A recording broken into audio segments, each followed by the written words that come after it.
Welcome to ontopicretro, episode 31. I'm John Cummins. Joining me tonight is Shannon Eno and Adam Caporello. How are we guys doing? Doing great.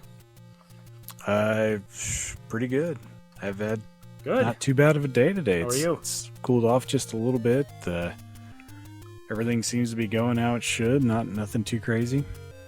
And we're back doing ontopicretro. So back. It's always good. I guess I didn't even announce what we're talking about. So today we are talking about the Legend of Zelda as part of the Becoming the Hero series that we're going to, well, not necessarily this group of co-hosts that I have today, but a bunch of different people as we go through the whole series of the Legend of Zelda game by game once a month. Hopefully we can get through all of them and it won't be too painstaking to get people in and talk about them. Such a cool idea. Really cool concept. I'm excited to hear the other episodes. Yeah, I kind of been putting off doing Zelda for a little while. I've been trying to give more spotlight to games that might not get spotlight other places. But it's kind of hard to ignore the series that is Zelda, especially after playing Tears of the Kingdom recently and Oh yeah. just all the throwbacks to the original game that, you know, even Breath of the Wild has given us in recent history. Yes. But yeah, so just a little bit of housekeeping, some things to go over. Retro Rewind and Retro Rewind Champions will be back next month. I haven't really put together a poll or made any decisions on which games will be in that poll, so we'll go ahead and start that back up next month. It'll give me some time to put some things together. And then, as I just mentioned, the Becoming the Hero series, all the information on that. We will be doing an episode once a month, so this will kind of take place of basically the off episode that I was doing that wasn't a Retro Rewind game. So we'll be doing them in chronological order by release date, not by story, because that story is it's not really a complete story that I would say. So we're not gonna go down that completely as shows release, but we will talk about the timeline and how Nintendo tries to kind of rope all that in. But yeah, once a month, a new Zelda game, and then there will be a Retro Rewind game in between. With that being said, Sweet. we can move into experiences, and let's let Adam go first. All right. So I don't have an extremely vivid memory of my first time playing Legend of Zelda.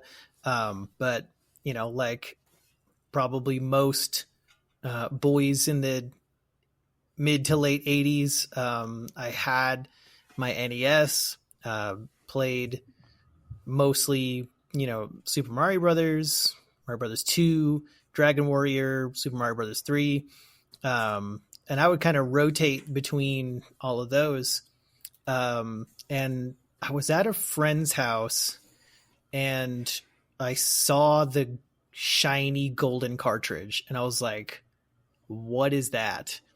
And I was like, oh, it's Zelda. Do you want to play Zelda? And I think I was hooked from like the first, even just the fact of you turn on the game, you got the startup title screen that you're used to, but then you like create your file, you put your name in and you're like, okay, this is different. So I put my name in and then you start out on the main screen and had no weapon. I was like, what's going on? And, you go into the little cave, it's dangerous to go alone, take this. And then you get your sword and you're like, oh my God. So this is not like any other game that I had played up to that point. the fact that, the screen would scroll up and down as well as left and right.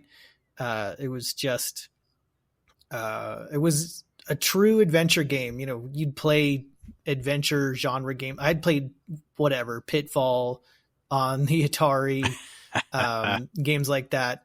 And then I played the crap out of Dragon Warrior, but that's a completely different experience. It's a, turn-based RPG. And, I wasn't used to that type of combat. You got the shields, and then if your hearts are full, then you get like that beam that comes out of your sword. And I was just enthralled from the very first time playing it. I ended up eventually getting it, and it really just changed my whole outlook on gaming in a similar way that Dragon Warrior did. I think I've talked various episodes before about my maturing as a gamer. When I got Dragon Warrior in the Nintendo Power program, the subscription, and you'd get a free copy of Dragon Warrior, and that was my first RPG that turned me into the huge JRPG fan that I am today.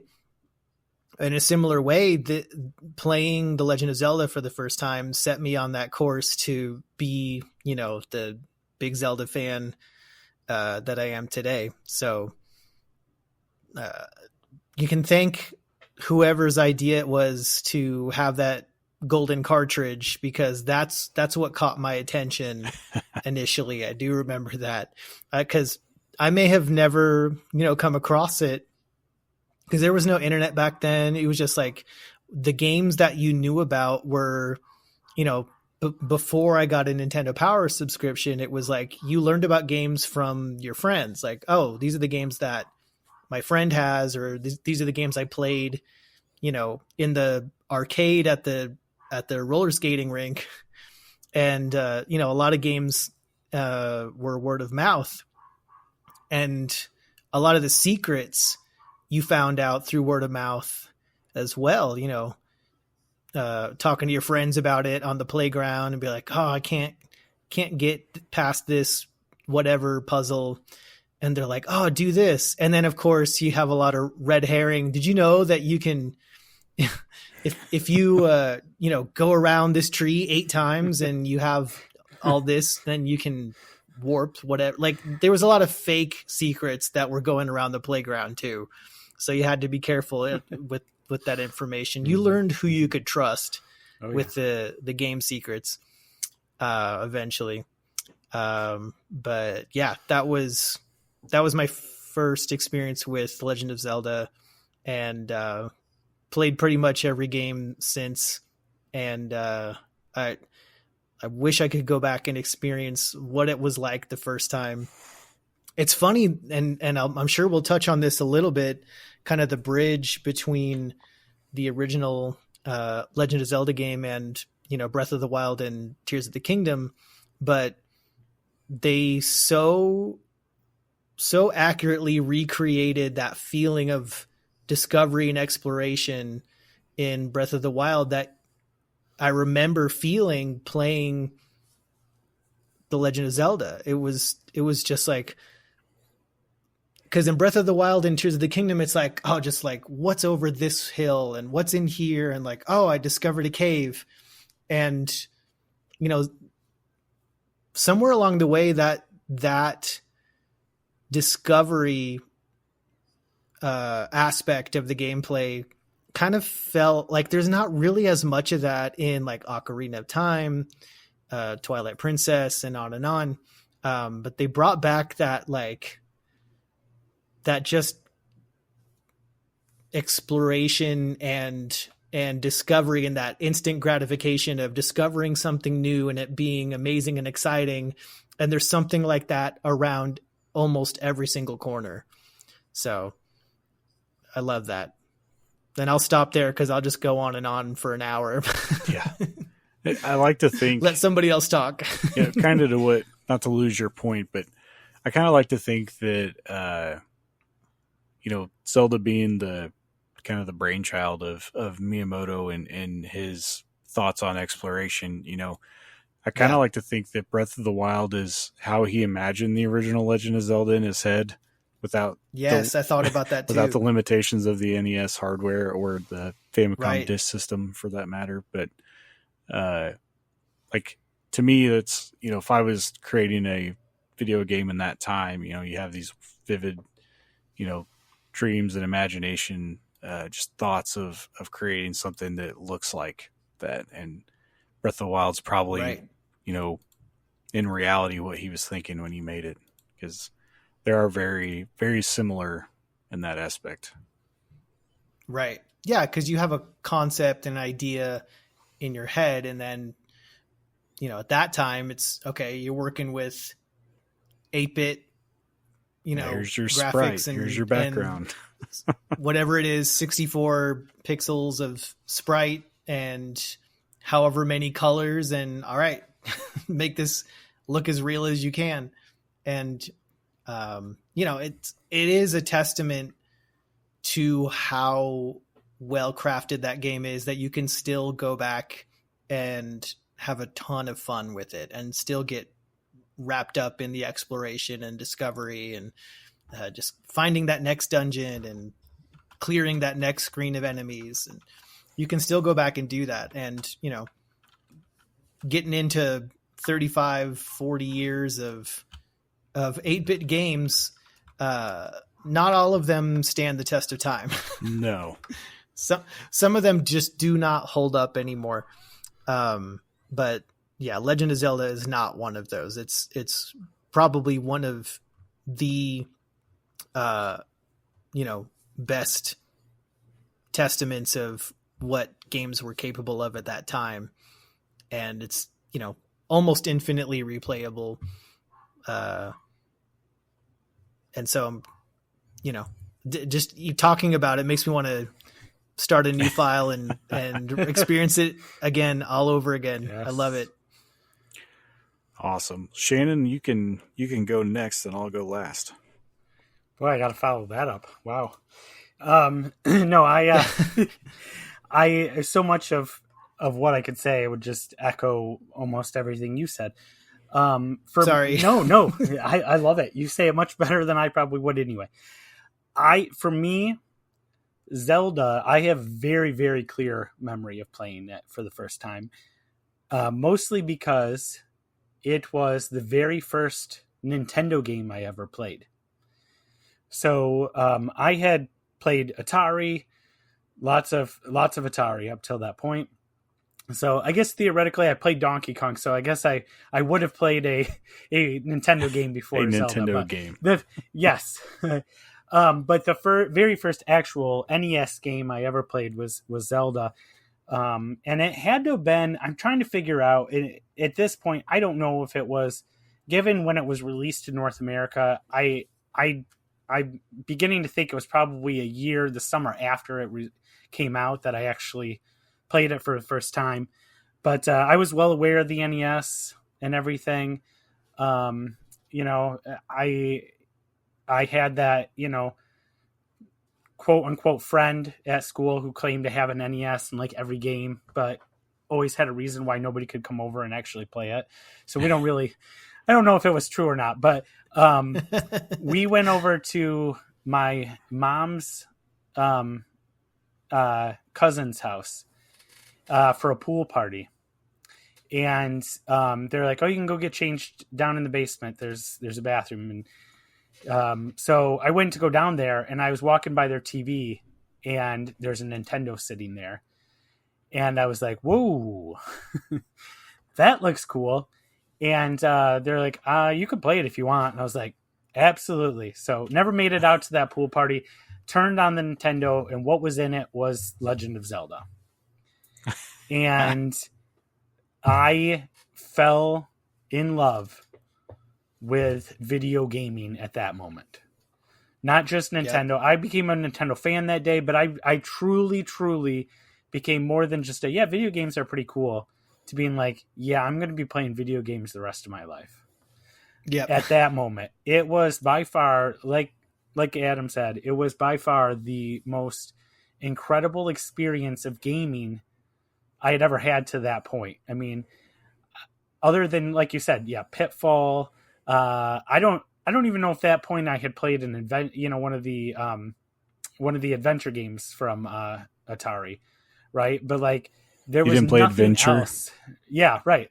That's what I mean. I don't know that I had played it. If I had, I hadn't done it much. But I was like, these are the coolest graphics I've ever seen. This is just like this whole huge adventure. And I played for like 3 hours straight until, I mean, I'm sure my mom had to take me out kicking and screaming. And I was just like, I want a Nintendo now. Like that was the experience that I was like, I need this at home. And so very fortunate that my parents found a way. I don't know how they did it to this day, but they found a way, and they had my grandparents help pay for it, everything else. But I got a Nintendo for Christmas. I got Zelda for my birthday, which is just right after that. And I mean, the rest is history, literal history. I've been playing every single Zelda game since. I have beaten every single Zelda game since, with the exception of the CDI, which, don't really count, right? Yeah. No, not really. I don't count them. I've never had an opportunity to play them. So, although if I got my hand on them, I would try. But just every single game, not that we're not talking about Link to the Past, but Link to the Past became my favorite game of all time. And that's still the case. Like, just because of how special that game is to me, it'll always be my top game. But this is my top series. I drop anything and everything when a new Zelda comes out, and I play it to completion. Get all the heart pieces, do everything I can, and then, start over basically when I'm done. I feel like I'm always playing a Zelda game. Even if I'm playing another game, I have, I'll have Link's Awakening going on my, Game Boy, or I might be playing like the Oracle games or something, like, just pick it up and play. I'm always in the middle of a Zelda game at any time. It's just that impactful to me. So hopefully people don't get sick of me talking about Zelda, but I love to talk a lot of Zelda. So I will be here. Well, if so, they're listening to the wrong episode. Exactly. Yeah. As I say, I might have to state what I said earlier, how it won't be the same group of people. I'm pretty sure you're going to be in every episode because that's what you signed up for. I may have signed up for all the episodes. Yes. Oh man, I wish I could say that I had a similar discovery of Zelda as Adam did, because I didn't get this game until quite a bit later. I played it at my cousin's house, and he did not have the gold cart. He had the reprint, the gray cart.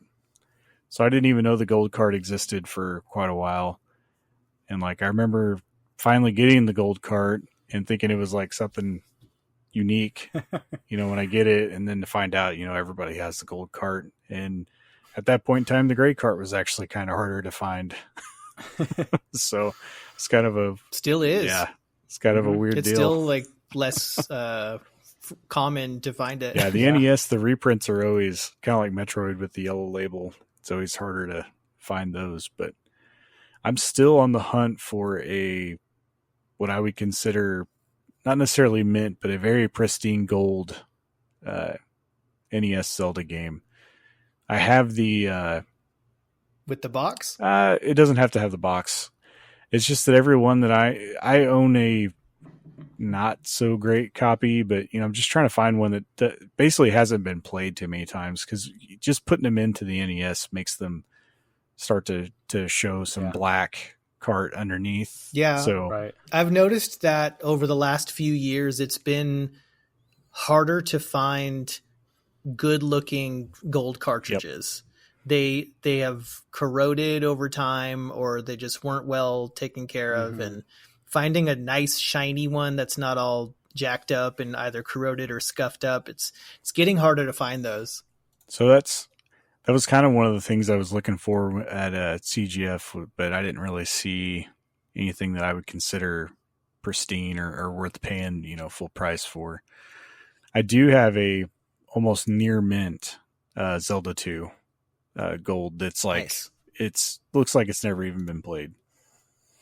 So it's See, the now last that's my gray game card. that I need. Oh yeah, My that's your gray gray card card. is the Zelda 2. Yeah. So I have both. I have gray carts and gold carts. I think other than that pristine gold cart, that's like the last Zelda game that I'm looking for. I have copies of everything now from the series, every physical cart, even across multiple consoles. Like I've got Twilight Princess for everything. I have, if they made it, I have it at this point, except for the CDI games. I'm not trying to. Those don't count. Not trying to get those. We just went over that. I even have the re-releases on Game Boy Advance. Yep. Nice. Yep. But yeah, no, it's definitely a special game, and I kind of wish I would have experienced it. I got a hold of it pretty early, so I might have been like 6 years old maybe, and didn't have as good of understanding of video games at the time. So, I mean, it's always nice to play stuff pretty early, but it was I definitely never made it very far as a kid playing it, as well as it's one of those games where you play it for a little bit, you die, and then it's like, well, I don't want to start all over again. So let's play something different, because we had between my cousin and I, we just had a big box of different NES games. So we would just switch over to the next thing after getting tired of playing. And I really wish I would have put more time into it earlier, but I made up for it later. I definitely played through this game a handful of times. Kind of like what Adam said, it's definitely a game where no matter how much time has passed, you can go back to it and it still feels somewhat fresh. I don't know that I've ever played through. I mean, I haven't beat it 8 times, so I know I haven't beat it starting with a different dungeon every time. So that's something that and that's kind of where I draw a major comparison to the latest games with Breath of the Wild and Tears of the Kingdom, is you can literally start any path that you want to. It's open. You pick it up, you go. You don't have to go to the same spot every time. I know that even playing Tears of the Kingdom, I made a point to play a different order of, explore the map differently than I did the first time I played Breath of the Wild. I went a totally different direction. Right. Just wanted to get a new early experience, because even with those games, they change drastically depending on where you start. Yeah. So maybe that's a goal that I can set for myself, is to go back through Zelda another handful of times. I'll have to try to remember which dungeons I started in.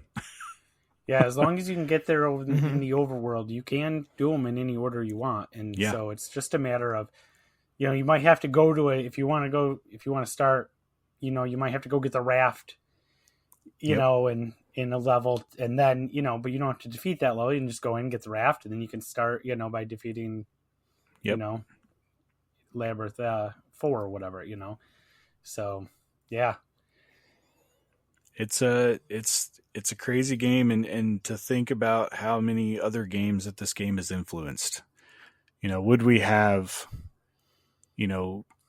really any of the adventure games that came afterwards in the same capacity without it? Would there have been another Zelda to take its place? We can't answer that for sure, but I'd have to think that after the game came out and as many people played it as they did, and pretty much every adventure game has at least a taste or a flavor of Zelda in it now. Just look at after Breath of the Wild came out, how many games started borrowing things immediately. How many paragliders were in games? Yeah, definitely. How many, nobody want to borrow the weapon breaking system, but right, can't win with them all. But I think we've discussed experiences for long enough. We'll be here for like 4 hours if we don't move it along a little bit. So we're going to get into just some of the game discussion with the general game overview.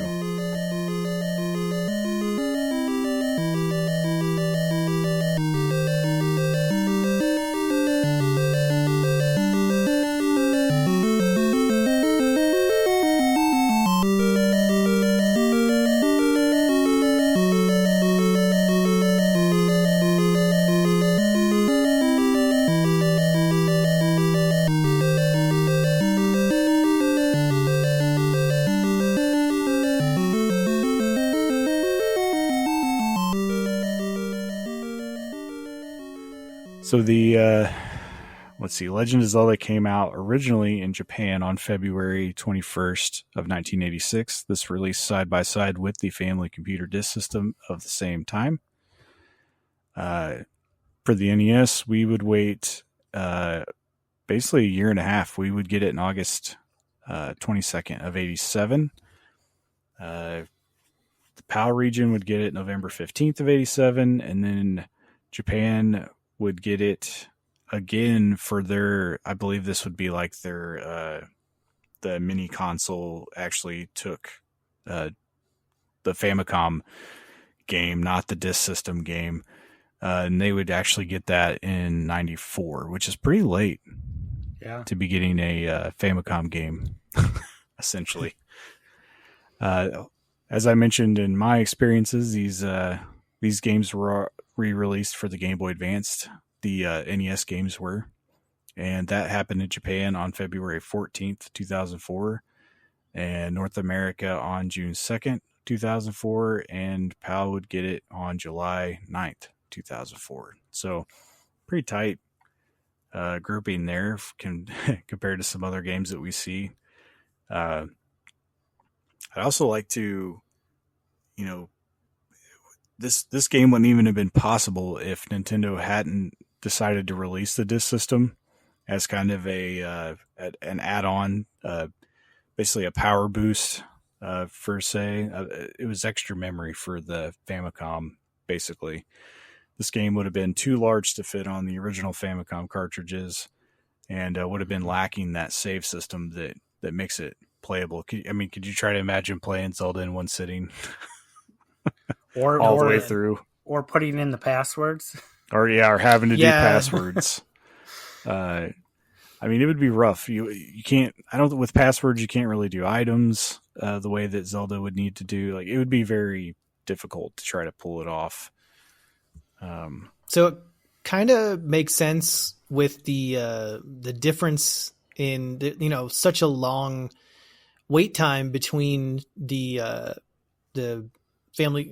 Famicom release and the NES release in North America, because they had to come up with the battery save and get it running on essentially different hardware. Mm-hmm. So it kind of makes sense to have almost a year and a half between the two versions, because surely it doesn't take a year and a half just to localize it. Oh no! So there was a lot more involved. 3 lines of text in the game, right? So there was a lot more involved there, and I'm glad they did that, because I think they probably realized that the disc system wasn't gonna fly. Yeah, I think it's in North America. It's like a perfect storm. They had to be a lot more cautious. Oh yeah. It was getting that battery save system for the NES was a game changer. Like, it allowed for a way easier time with save systems on games. Getting rid of passwords, like I said, doing the item transfers with passwords just gets really messy. It's hard to complete a good experience on a game whenever you're using a password system instead of saves. And I think everyone's experienced that. You write down the password, and when you're a kid, your handwriting sucks, and you get that one character wrong, and you're like, oh, it doesn't work. And then you're trying to figure out which character it was. You're just like changing one character at a time, like every possible combination. You lost going, all your progress. On, no. Is it a 0 or a letter O? I don't know what's going on here. Yeah. So yeah, it like I said, it's a perfect storm. It's amazing that we got the game in the shape that we did, and it didn't have to have, too many compromises for the time that it came out. Speaking of the development and the release, we can go ahead and hop over into that part of it. As probably everybody that's listening to this podcast already knows, The Legend of Zelda is a creation of Shigeru Miyamoto and Takashi Tezuka.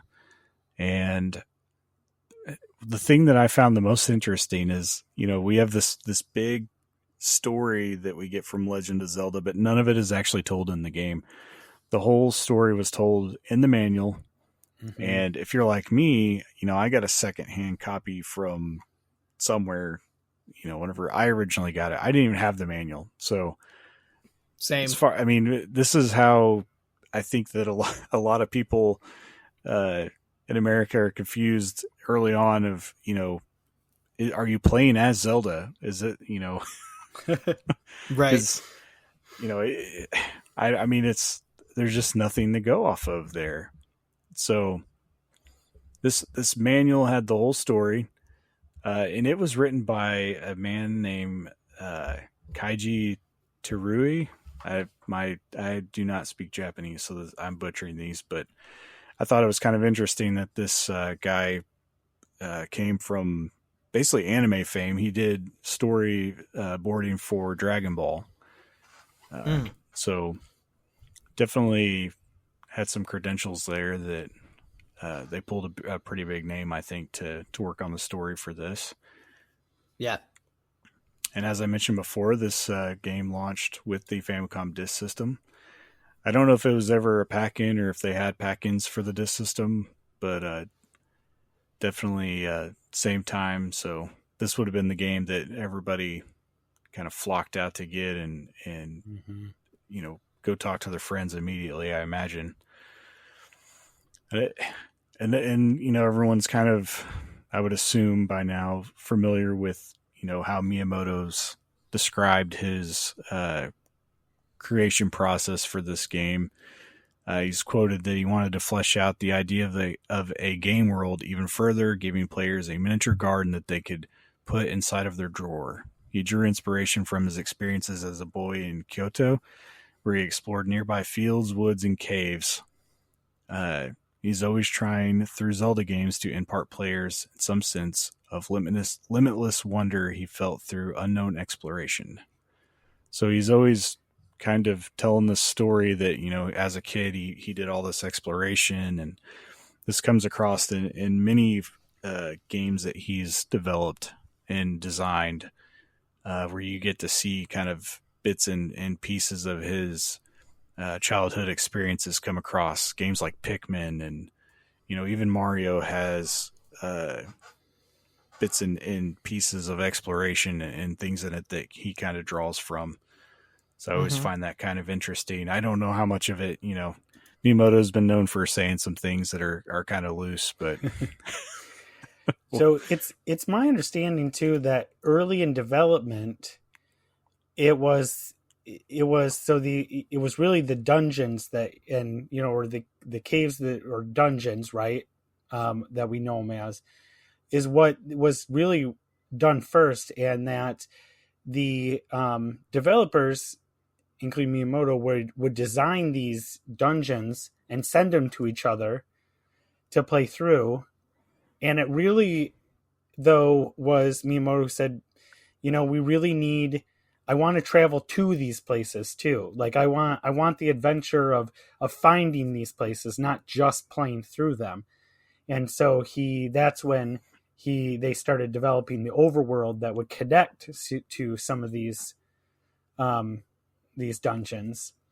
And that's when the game really came together. Yeah, I mean, that's a really cool thought and concept, of how we get the overworld map. In other words, he just didn't want it to be like, oh, this is level 1 and you find your way through this maze, and then, oh, you beat that and now you're on level 2. And so, but really take it and go, okay, you have to find these places. You have to find these dungeons. You have to explore the world and wanted it to be more of a fleshed out world rather than a here's dungeon 1, here's dungeon 2, here's it was much more of that exploration of discovering the caves, discovering these secrets, right? And so the game has just a ton of secrets put in the overworld. And so that really set this game apart, I think, from anything else that had come out at that time. He really breaks the cycle of video games being, stories told by chapter at that point. Every time you beat a level, you just go to the next level, to the point where a lot of times, like you said, they're even called level 1 or level 2. You're going through even, puzzle games, or it's always, you're just going to the next step. You're going up a level, or Mario, what's the worlds don't have names. It's world 1-1. Exactly. So this kind of gives character to the game where, not a whole lot of games were really doing this at that point in time. And, to get back into his story a little bit, I like what he says about Link being the hero and how he is kind of named in that way, as a way to connect players to the world. He's the actual link that links players to the game itself, and then that kind of just sticks, and that's basically the main character for the whole series. Yes, and you become the hero. Exactly. Which is why Link doesn't have a voice still. Yep, and I don't know that will ever change. You think about all the advancements in the series so far. There's plenty of examples of voice acting in some of the later games, and Link still talks like he's Neanderthal. He just grunts and makes noises, and at this point, I don't want him to speak. I agree. Yeah, I'm fine with him. It's been long enough. Yep. Agreed. Yeah, and then. Kind of as I was mentioning earlier, there were several, especially parents. You're playing a game called Zelda, so surely the main character is Zelda. But it's not, and Zelda would get her name from Zelda Fitzgerald, who was the wife of an author that I guess was a inspiration to Miyamoto, and that's kind of how that name would come about. Yep, F. Scott Fitzgerald. So another thing too that I found kind of interesting, kind of reading through the development story, is that early Zelda concepts involved technological elements like microchips for the Triforce made of electric circuits, and Link being a time traveling hero, which would come to kind of fruition later in the games. Both of those concepts. Exactly. Really, yeah. I mean, the newer ones, it's ancient technology, but it's all highly advanced. Yes. Right.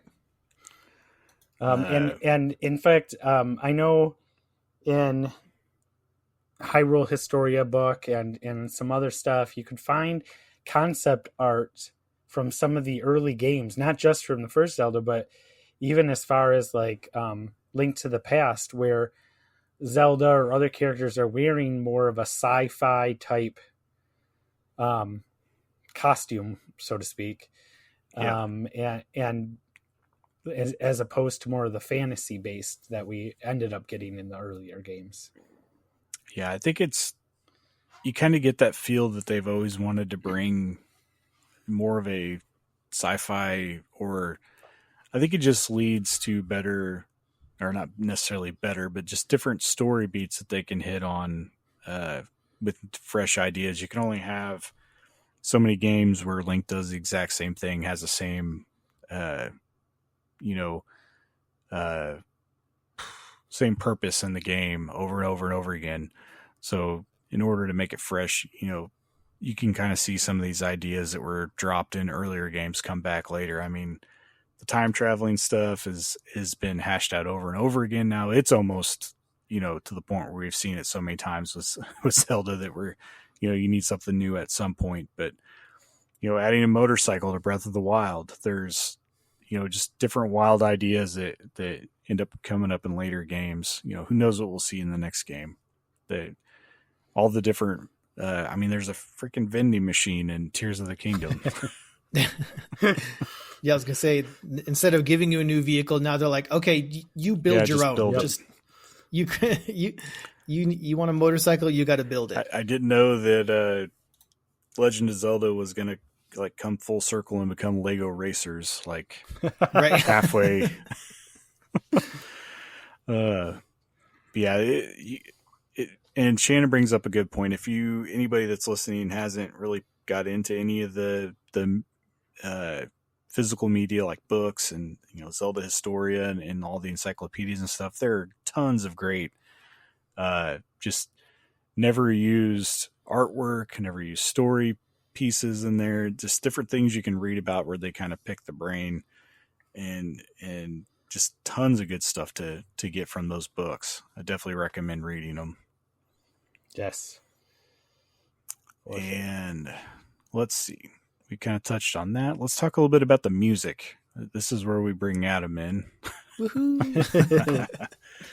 But Koji Kondo would produce 5 music tracks for this game, which is pretty crazy. It doesn't seem like a lot of tracks, but the music never really gets old in this game either as you're playing through it. No, it doesn't. And it's quite complex for a Zelda. I mean, for a Nintendo, early Nintendo, given the technological limitations on the NES, the music is quite a feat. Yeah. And that's a running theme throughout all the Zelda games.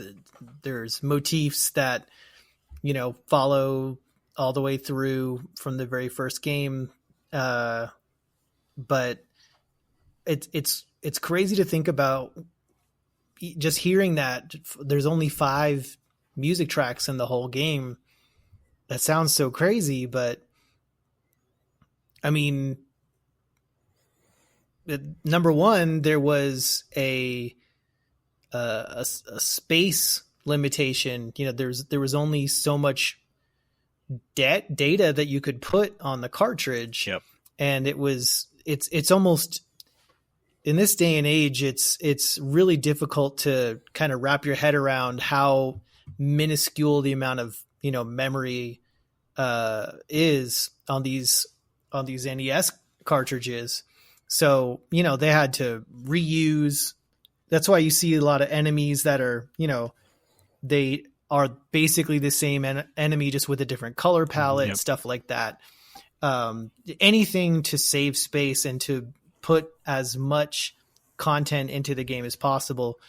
But I marvel at these geniuses that were able to, number one, create compelling music with the limitations of the system from a technical standpoint.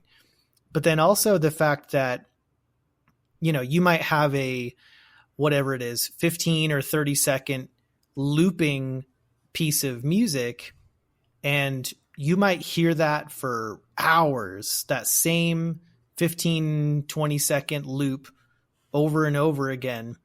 And if it's done well, it never gets old. Yep. From Super Mario Brothers to Legend of Zelda, I would argue, games like Mega Man 2, which is one of my favorite soundtracks on the NES. Those are like infinitely repeatable songs, and they have to be, and they have to be engaging too. It keeps the player tuned in and focused.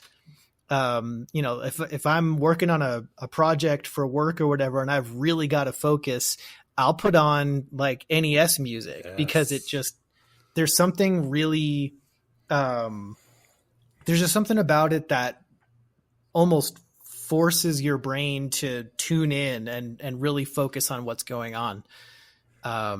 So I'm a huge fan of Koji Kondo and all of his work across decades of games. He's done a few now. Yeah. But the music tracks in The Legend of Zelda are just so iconic and so instantly recognizable, instantly hummable, and to this day, the little fanfares that I'll find something in the house I was looking for, and I'll go da-na-na-na. Oh yeah. Yes. Those little things are just cemented in your mind. And a lot of them are related to discovery and exploration and those kind of,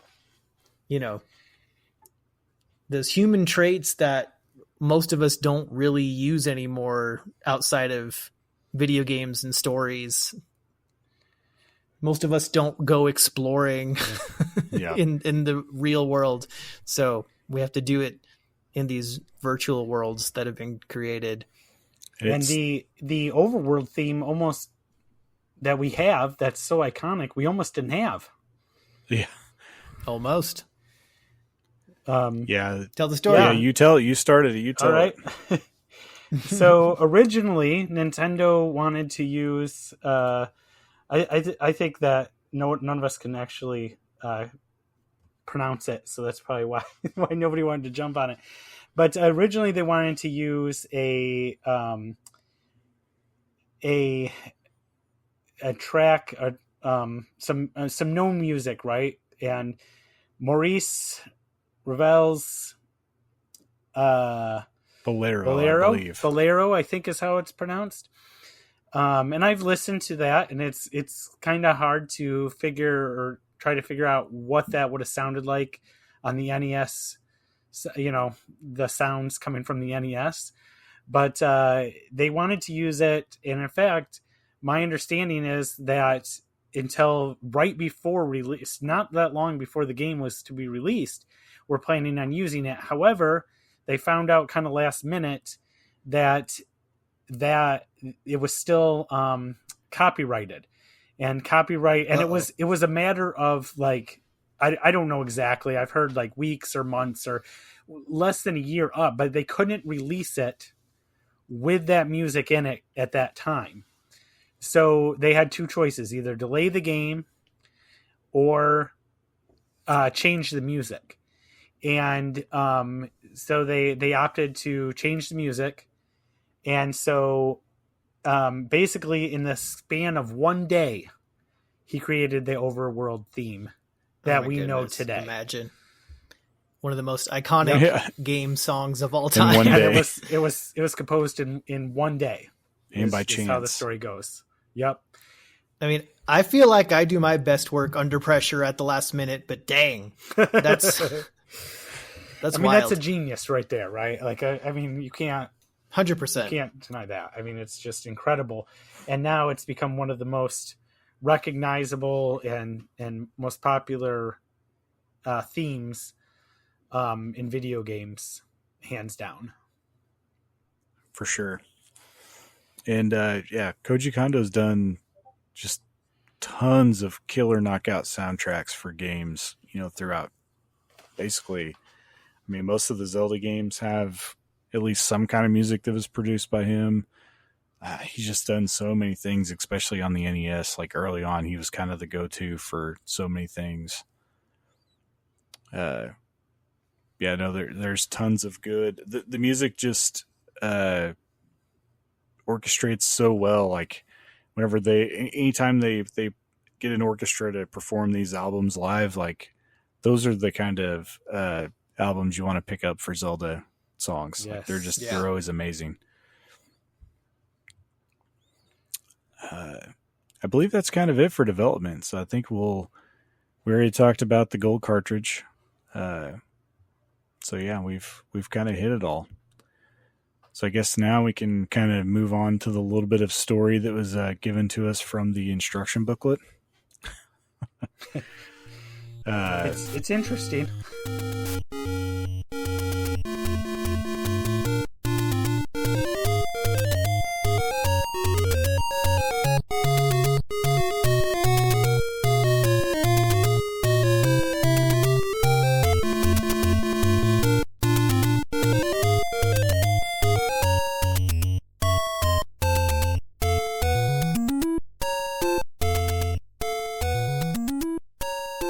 Yes. So, as wrote in the instruction booklet, a small kingdom in the land of Hyrule is engulfed by chaos when an army led by Ganon, the Prince of Darkness, invades and steals the Triforce of Power, one part of a magical artifact which alone bestows great strength.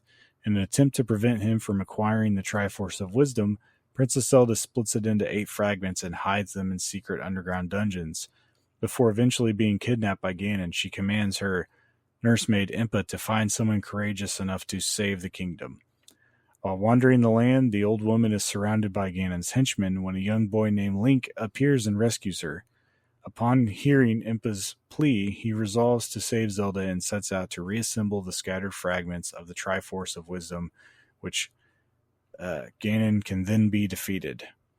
So, I mean, even for pretty early on and not having a whole lot of ability to put story into a game, this game already has a very interesting story per se, like the lead, a story that's interesting enough that you can kind of string it along, and it the same base of this story is kind of pushed into other Zelda games as well. I think some interesting things out of this story that are just so different from what we know Zelda today.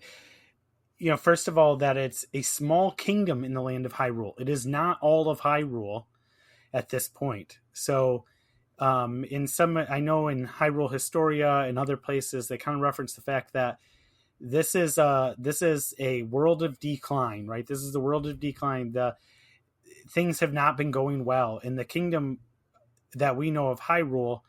This is just one small part of Hyrule, right? So, obviously at the time there were no such thing as Gorons and all the different peoples of Hyrule, right?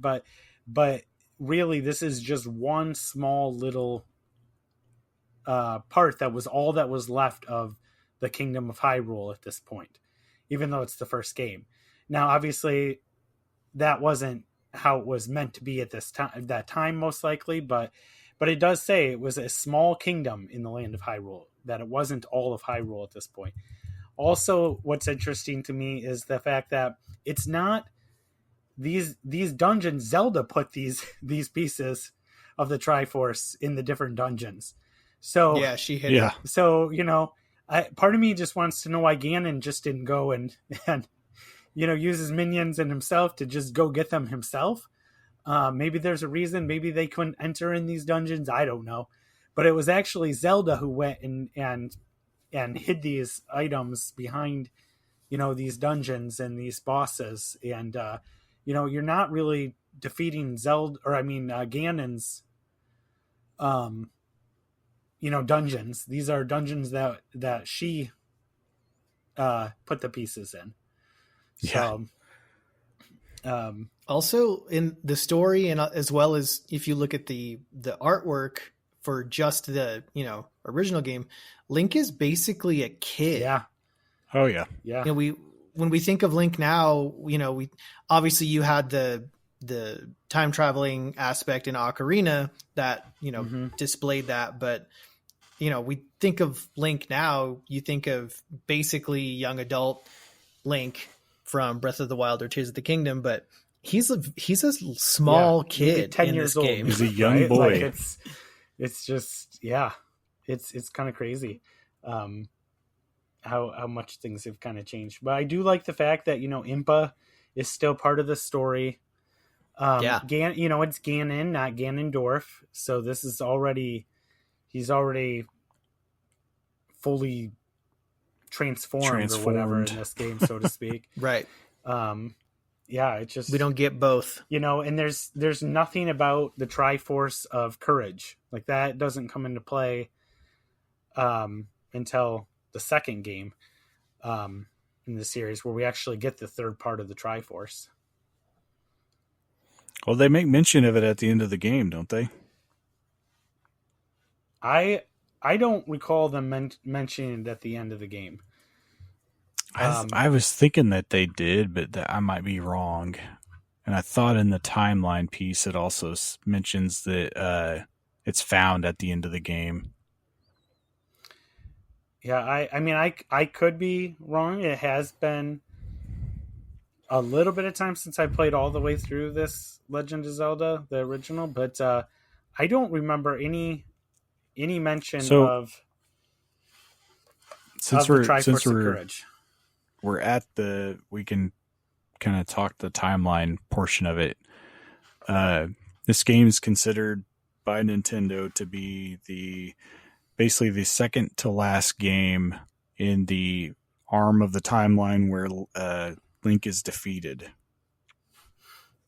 Right. Thus the world of ruin. Yes. Things are not going so well. And then if you read the notes on the official Nintendo timeline, inside the box it says Ganon returns and is defeated, and the hidden Triforce of Courage is found. So I don't know if that's leading up to the second game. Maybe it's mentioned in the second game. I believe it's mentioned in the second game, and I know that as they've tried at one point anyway to piece all this together, there is some mention, I believe, that the king, before he died, hid away the Triforce of Courage because he was worried that his son was going to not necessarily be the right person to use the all three pieces of the Triforce in the right way, and so he became worried and hid away the one of courage, and but a lot more. You find out more about that prince. I believe he's mentioned in the second game. This would be before the current Zelda. It would be the Zelda before, who was sleeping, put to sleep, and that's in the second game. So it's a whole thing when you try to tie them together. Yeah, piece it together. But I don't believe the Triforce, the third piece of the Triforce, is mentioned within the game of the original Legend of Zelda. Yeah, which is very interesting. You're finding the Triforce of Wisdom is really your main goal. All the pieces and putting them back together to use them to defeat Ganon. Yeah, and it's kind of weird that you would call it the Triforce if you didn't plan on having three pieces of it in the game. Right. Very true. Because, this day and time, you weren't guaranteed to have a sequel to a game. I mean, you're not guaranteed to have a sequel to a game. So it's kind of funny to think about Triforce and then only mentioning two pieces in the game. I feel like they knew what they had. It's like they knew they had something good. Oh, cooking. they had to have. But yeah, that's basically the story that we get for this game. Like I said, almost all of it is in the manual for the game. So if you didn't have it, you just didn't have any of the story. You just had to kind of guess what's going on as you're playing. I mean, you would have had no idea who hid the fragments. Right. Yeah, it's not like there's a cut scene in the. Although I would like to know how Zelda got through and hid all the pieces. She has the password to stop all the dungeon traps and everything. Yeah, it must be. Right. She has the code. There's actually a back door to every dungeon that she just opens up and puts the Triforce piece in at the end. Right. Right. Exactly. Yeah, so that's pretty much the story. There's not a whole lot to it. We've kind of discussed a little bit about the timeline, which we will be referencing every time we discuss a game in this series. It's not perfect. It's definitely one of those things that Nintendo felt compelled to put together as more games were coming out and people were trying to piece together the timeline on their own and asking Nintendo for a timeline. And we kind of get this weird, like, three-pronged timeline thing from them. And did we mention that the hero defeated is the hero from Ocarina of Time? That's the Link we're talking about being defeated. Yes. We didn't talk about that, but yes. Yes. Just to kind of clear that up, when we say hero is defeated, if you're not familiar, that we're talking about a different Link. Yeah, and as we get to which I mean, I guess that's what, 4 games away. We got Zelda 2, Link's Awakening, or Link to the Past, Link's Awakening, then Ocarina of Time. Yes. Yep. So as we get there, that's once kind we of get there, we can kind of discuss, because that's the main part of the timeline where everything starts to fragment. So, yep. All right, we can talk some more about the gameplay. We've really hit a lot of it, but we can definitely go through the notes that I have here.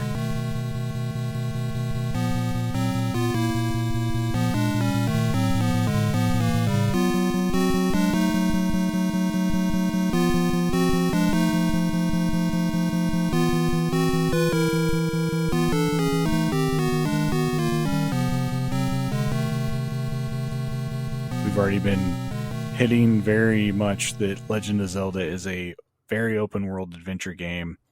The way I described it, it's simplistic but challenging combat. There's not a lot of different ways that you can combat enemies, but the manner in which things are placed can, offer shelter from attacks or even make things more difficult to attack.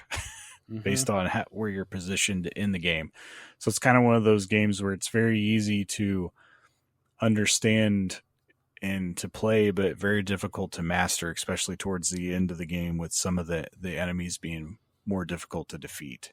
Those blue dark nuts still haunt me. Oh man, they're bad. Yeah. Just rooms full of them. I was just going to say... Does anybody have a favorite enemy or boss that they want to share? Well, I think y'all know what I'm going to say for that one. Does it start with a G? My username for... Oh, the Octorok. I was thinking you were going to talk about the Gleeox. No, my username in various iterations has been Octorok over the course of many years. The first ever online forum that I ever joined was a Nintendo forum, and I chose my Octorok username, and my icon was the orange, or I guess it's supposed to be red, but it's the reddish orange Octorok sprite. So yeah, Octoroks are just, I don't know, they're my favorite. They're kind of silly, but they can really sneak up on you and smack you in the head when you're not paying attention. But later on, they become kind of helpful. Yeah, I just love the concept of the enemy, and they're among my favorite enemies in the game. The boss battles are obviously a big staple of the Zelda games, and one of the ones that kind of comes back a few times is Goma. And I know we talked about it, I think, before we started recording, but man, the fact that they brought back the Gleeok, and just today learned that what I thought were mummies in the original game are the Gibdos that we now have in Tears of the Kingdom. So it's really, really cool to, see them reusing Lionels as well. I know that there were Lionels, I think, in one or two other Zelda games throughout the years, but they're back in a big way with Breath of the Wild and Tears of the Kingdom. But yeah, the enemies, and also the weapons, the weaponry, and a lot of them just have carried over from the first game. Pretty much every Zelda game, other than the obvious sword and shield, usually you have, your bombs, boomerang, bow and arrow. And all those were introduced in the first game. The keys to open locked doors. It's really cool that they continued a lot of those themes throughout. I just love going back and looking at, what these enemy, like the likes we were talking about, what they look like in the original game versus what they look like now. They kind of look like a cheeseburger. Yeah. Right. They look like, I don't know, pancakes stacked on top of each other, maybe. Even things like the gels, those slimy kind of monsters, we still have versions of those. We've had whiz robes throughout the years, including in the newest games. We still have whiz robes, and I would say that the Gomas that we just got a new Goma in the newest Tears of the Kingdom, and bringing back the Gleeoks, and like it's just so special, and it just shows a cohesiveness to this world, right? That these enemies are still around, they're still kicking, they're still out there, these different kinds of monsters and everything. Yep. Just kind of looking through the bosses, the only one on here that I don't think goes anywhere that I can remember after this is the Aquamentus. Yeah, that first boss. I don't know. Boss, yeah. I don't know that he ever gets recycled anywhere else. Well, what about what are they called? The Dig Dog or whatever, the big eye. Isn't that the... Well, I think we get different forms of him later in games. Yeah, there's a lot of like Link's Awakening. Floating. Yeah, I guess you could make the case that it's based on a similar kind of thing. It doesn't. You don't fight him the same way. Like he doesn't have all the pieces, the segments, but basically, the head. You can definitely see that's where that came from. Right. I also believe that the only enemies that have been in every single Zelda game are Stalfos and I think the Keys. Yep. Somebody might be able to be like, no, you're wrong. The Keys were not in such and such, but I'm pretty sure those two, the Keys and the Stalfos, are the only ones that have been in every single version of Zelda that we've gotten. Have Octoroks been in all of them? No. Because you don't have Octoroks in a few of the 3D ones, right? Oh, yeah. And you don't have them... Yeah, there's no... They're not in Ocarina of Time, right? I don't believe so. Kind of. You can almost say business shrubs are like a ancestor or like a cousin of them, in a way. There's, I think... I'll have to look. I think there's one in Hyrule Field. But I do do know that there's at least 1 or 2 games that they are not in. And it's kind of funny too that the Zora is an enemy in the first game. Right. Yeah. But specifically they're called River Zoras. So maybe they're an offshoot of the Zoras we know, and they're the bad part of that friendly family. Maybe the friendly ones are oceanic. Or maybe in this world of decline they've been corrupted or something like that, by Ganon. It could be. It's kind of fun though to kind of pick it out, but yeah. Yep. Yeah, I was definitely wrong. The thing in Hyrule Field that I was thinking of, I think is actually... Is it the pea hat thing?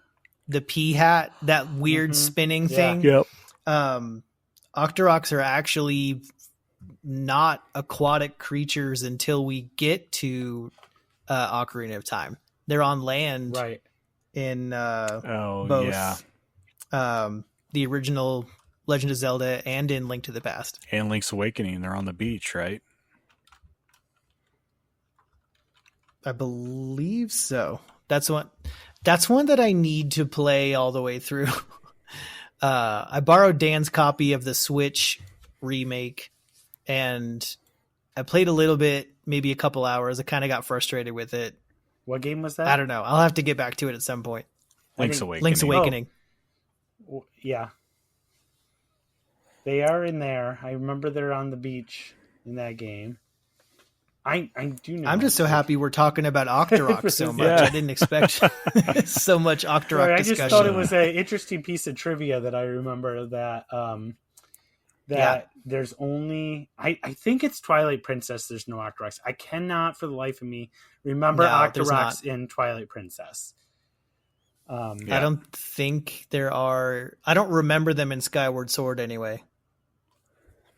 Yeah, I don't know if I remember them there, but well, I just played Skyward Sword not that long ago. They're on land, like whenever you first get down to the land, I thought. But then again, it could be similar to what you said. The business shrub is very. The business shrub, I feel like, is kind of like a. No, you're right. Idea. I was wrong. They were in Skyward. It's been so long since I played. I haven't played Skyward Sword since it like came out on the Wii originally. So yeah.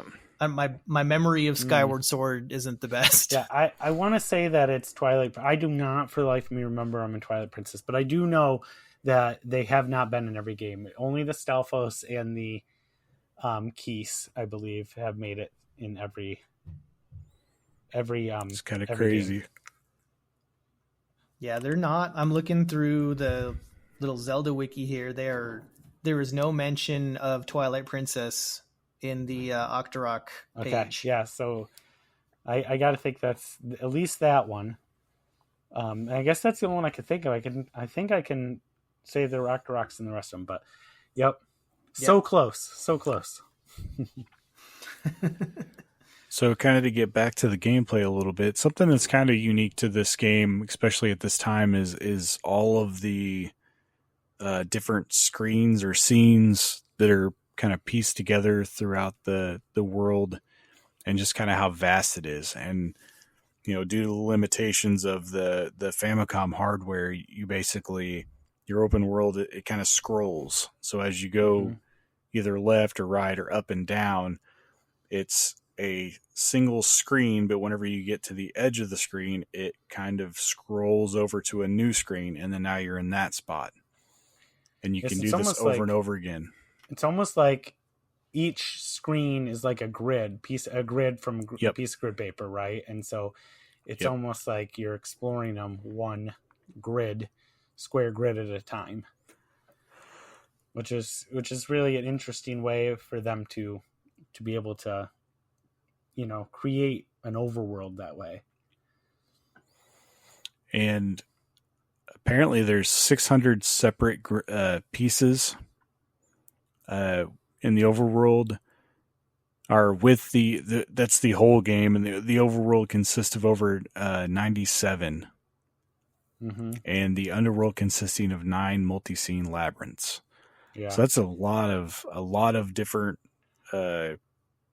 basic. I don't even know how many squares they would be, inside the game, but just 600 screens of what you can see. It's kind of amazing. It is that it even fit on an NES cartridge when you think about it that way. Yeah. I mean, there's a lot of reused elements, but still. Yeah. Well, it's different scenarios. I've seen pictures, and I've read about the fact that you can actually take all the dungeons and almost like a puzzle, put they almost fit into like another overworld, basically. Nice. Yeah, and so they actually fit together with the original depths. Yeah, there you go. That'd be cool. I wonder if anyone's ever done that. Need to see if anyone's done that. Right. Pieced them together. I'm pretty sure I've seen them. I don't remember if it was one of the Nintendo, the officially released books or elsewhere, but I do know that they created them, and they're all actually on one big map that you're just entering different parts. Yeah. Which is kind of cool when you think about it. Kind of, you're really entering an underworld. Yeah, it's just a separate world. It's the first, kind of. It could be considered the first like dark world, kind of. Right. You're going to a different area in the game. Kind of speaking back to the dungeons and how we were talking about earlier, that the dungeons can be done in any order that you want. This kind of freedom allows for many ways to go through the game. In fact, it's even possible to reach the final boss without even receiving the sword at the beginning. Yes. Jeez. And there's whole groups of people who speedrun the game without the sword, which is pretty crazy. I can't even imagine trying to beat that game without the sword. But yeah, that's now. So speaking of the dungeons, so when you beat the game, you can do did they call it Master Quest in the original, or is it just Second Quest? I think it's I don't even know if it had a name. I think it's referred to as Second Quest. I don't think it actually says like Second Quest whenever you go to start it back up. So I guess the story goes that originally they wanted to program the game so that the dungeon locations would randomize each time you replayed the game. Which would have been crazy. If they had figured that out. I guess the hardware limitations didn't allow for it. So there's the Second Quest, which is, slightly different, but the Second Quest is the same every time. Mm-hmm. It's not, randomized. It's not randomized like they, I think, originally wanted to. That would have been crazy. But yeah, I can understand why it just wasn't technologically possible at the time with the hardware. Yep. And I don't think I've ever even really bothered to play Second Quest. I know I haven't played through it. I've probably started and did the first, found the first dungeon. Yeah, then you're like, I just beat this game. Yeah. It's not all that different. The biggest part is finding the dungeons, right? Because they're all in different spots. It's not like you burn a different bush to get to, the 8th dungeon anymore. There's a different dungeon in the same spot. So there's a dungeon in those entrances. Right. They're just not the same anymore, right?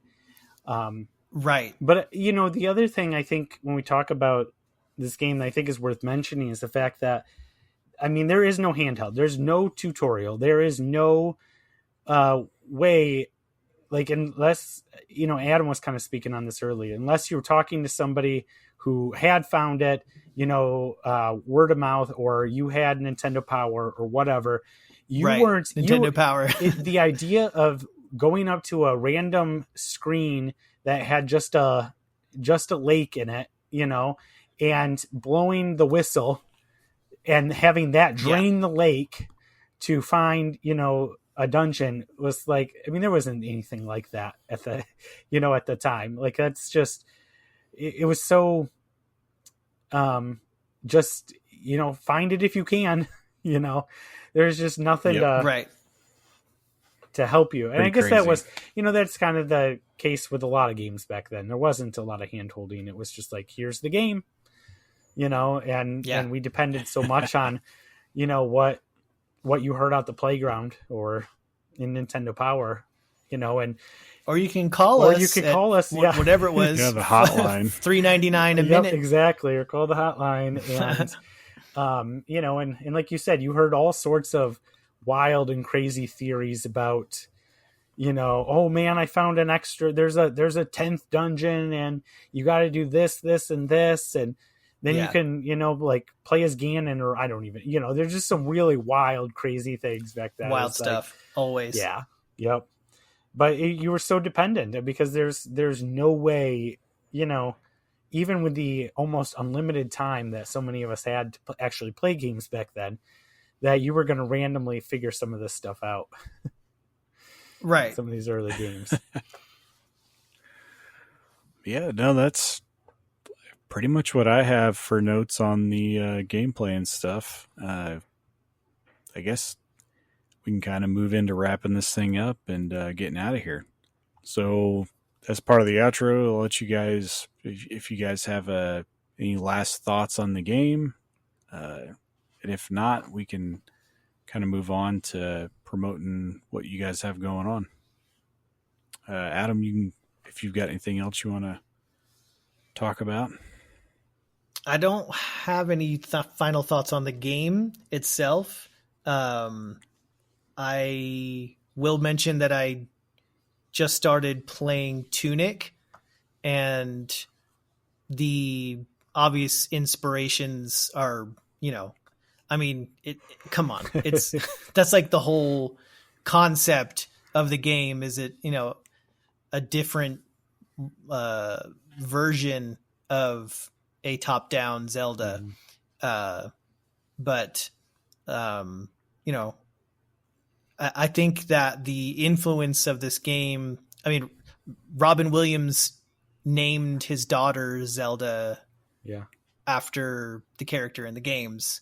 They're just hugely influential, and it all started here. It was just an amazing technological feat at the time, and the fact that it still holds up and is playable to this day is pretty amazing to me. So 35 years ago, we got one of the best games for one of the most influential game systems ever, and still holds up. It's amazing.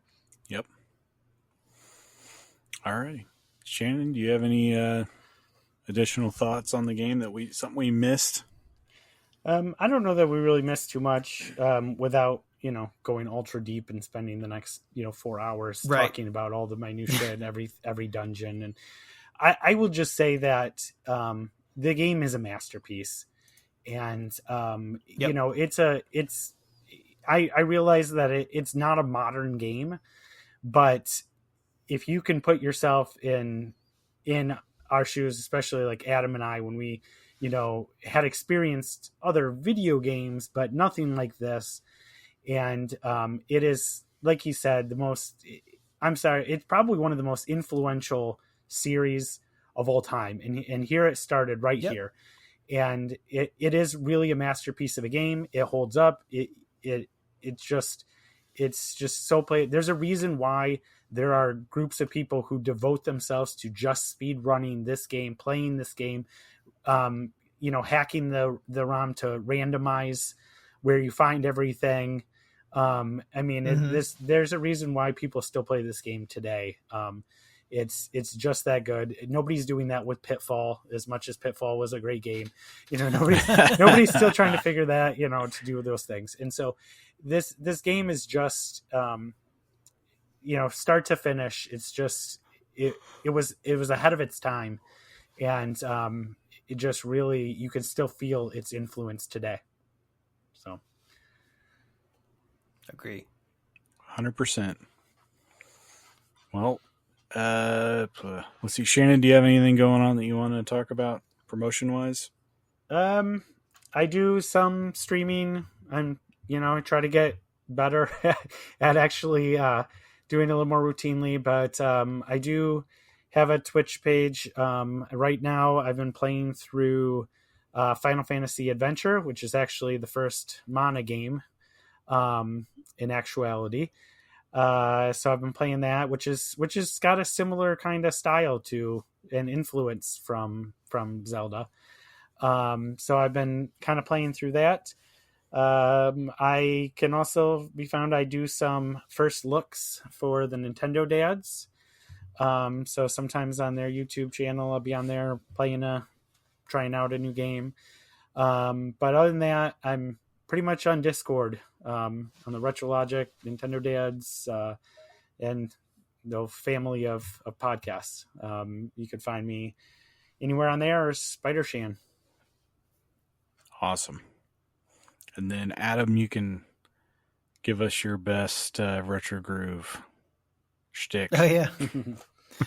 Well, Retro Groove is a music history pop culture podcast. I co-host with good friend Liam, who is also part of retrologic, the family, if you want to call it a retrologic family.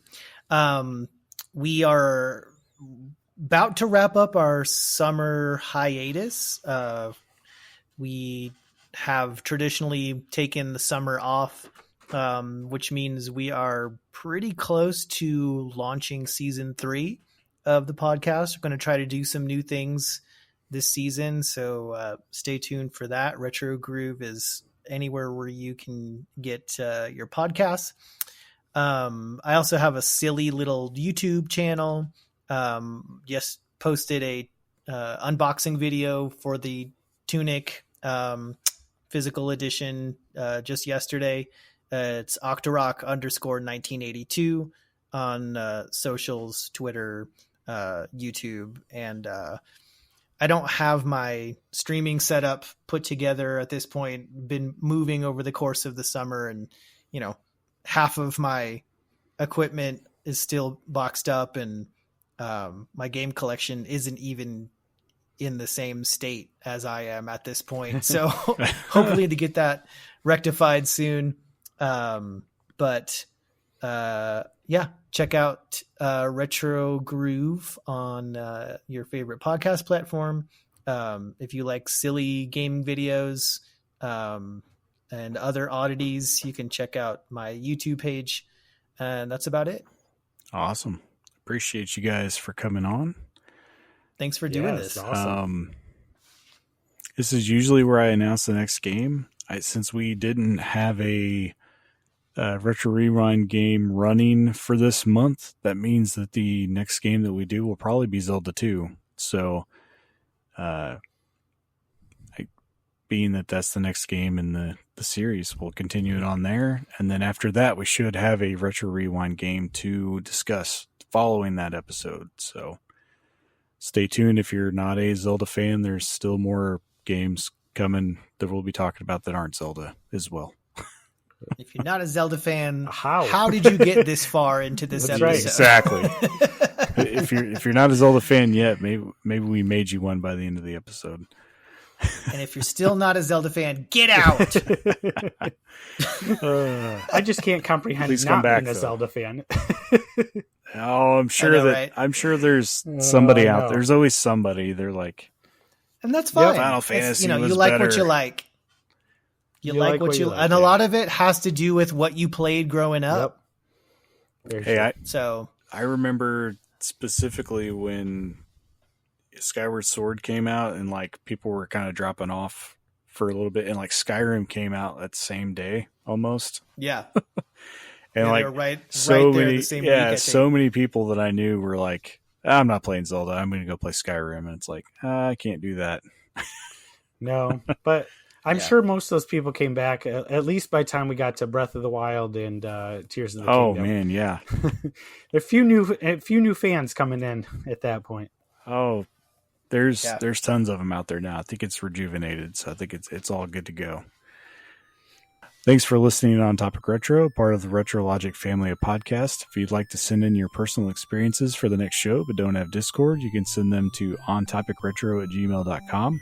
If you haven't joined the wonderful non-toxic RetroLogic Discord and you would like to, you can either visit retrologic.games for details on how you can join for free, or you can find a link in the show notes that will get you there just as quickly, as well as I usually have links to other things in there too that pertain to the episode, but I very highly encourage you to visit retrologic.games anyway, because there are tons of other resources on there. There's our podcast page that has all of our podcasts in it. There's a merch store. There's also a blog that's ran by Sam. So go ahead and check that website out and do some exploring like you would when you're playing Zelda.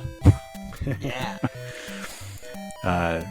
Also, I highly encourage anyone that hasn't joined our Discord to actually join the Discord, because it is the best place to just talk games, get connected with other people that are playing either similar games to you, or even learn about games you didn't know existed that you need to go play.